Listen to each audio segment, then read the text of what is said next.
Hello friends. आज हम इस वीडियो में डिस्कस करेंगे कॉरपोरेट एज अ बैंक की इशू। सो आरबीआई के इंटरनल वर्किंग ग्रुप ने कॉरपोरेट को एज अ बैंक इस्टेब्लिश करने का रिकमेंडेशन जारी किया है, जो कि खुद पूर्व आरबीआई गवर्नर रघुराम राजन ने इसको क्रिटिसाइज किया है। सो हम यहाँ पे देखेंगे जो इंटरनल वर्किंग ग्रुप है उसका वर्क क्या है। तो दोस्तों ये रिव्यू करता है, ओनरशिप गाइडलाइन प्रोवाइड करता है। तो हम ये कह सकते हैं कि जो बड़े बड़े बिजनेसमैन हैं और जो बैंक खोलना चाहते हैं उनके लिए ये गाइडलाइंस जारी करता है। और ये लार्ज कॉरपोरेट इंडस्ट्रियल हाउसेस को प्रमोट करता है एज अ प्राइवेट बैंक। अब हम अपने देश की कंडीशन देखें आज़ादी से पहले, तो जहाँ पे ये जो बैंकिंग सिस्टम था वो बैंकिंग सिस्टम प्रॉपरली वर्क नहीं करता था। वहाँ पे बड़े बड़े जो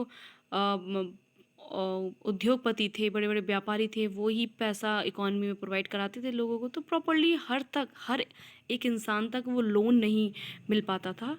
तो इस वजह से हमारा जो प्राइमरी सेक्टर था जैसे एजुकेशन, एग्रीकल्चर और जो गरीब लोग थे वो लोन नहीं ले पाते थे।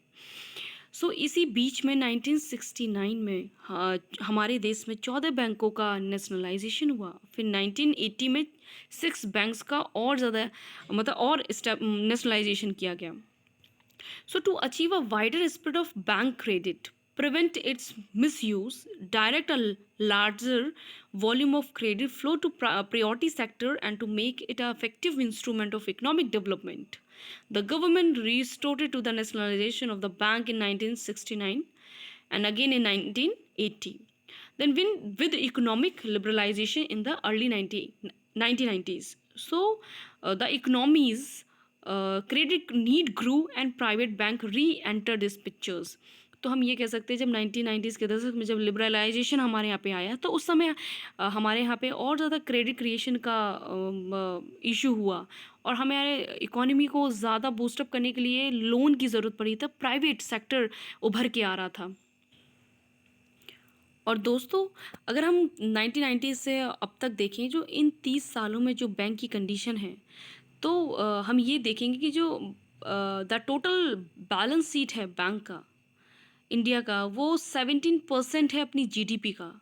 और जो डोमेस्टिक बैंक क्रेडिट करती हैं प्राइवेट सेक्टर में, वो 50% है अपनी जीडीपी का। और उसी तुलना में जो और बैंक हैं, जो अब्रॉड की बैंक है, चाइना, जापान एंड यूएस और कोरिया, ये अपनी ही जीडीपी का 150% कॉरपोरेट कर मतलब हेल्प करती हैं। हमारी स्थिति बहुत अभी गंभीर है इकोनॉमी में। और जो बैंक्स होती हैं वो तो हमें पता ही है कि बैंकिंग सिस्टम क्या होता है, इज़ ऑल अबाउट ट्रस्ट। और जो आरबीआई होता है वो रोल प्ले करता है एज अ रेगुलेटर। दोस्तों अगर हम कंपैरिजन करें कि प्राइवेट बैंक और पब्लिक बैंक का, तो पब्लिक बैंक में ज़्यादा एनपी है, 40% एनपी है कंपैरिजन टू क्या कहते हैं प्राइवेट बैंक। और प्राइवेट बैंक में सिर्फ और सिर्फ 11% एनपी है। तो प्राइवेट बैंक ही बहुत अच्छा रोल प्ले करती है हमारी इकोनॉमी। इंटरनल वर्किंग ग्रुप ने अश्योर किया है कि वो डिपॉजिटर का पैसा क्या कहते हैं सेफ रखेंगी, प्रोटेक्ट करेंगी। तो यहाँ पे हम एक क्वेश्चन देखते हैं कि why is the recommendation to allow large corporates to float their own banks being criticise.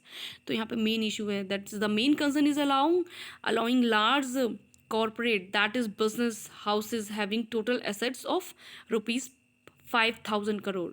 तो जो भी बैंक इस्टेब्लिश करेगा तो उसके लिए कम से कम 5,000 करोड़ रुपए की उसके पास असेस्ट होना चाहिए। और ओबियसली बात है दोस्तों, अगर वो 5,000 करोड़ रुपए अपने अगर बैंक में लगाएगा, तो अगर वो कुछ और भी बिजनेस कर रहा होगा तो जहाँ भी उसको ज़रूरत होगी वो ईजिली उस जगह डिपॉजिट कर सकता है, वो ईजिली उस पैसे का यूज़ कर सकता है। अगर हम यहाँ देखें कि जैसे एक एग्जांपल लेते हैं कि यहाँ पे अगर अनिल अंबानी हैं और वो जैसे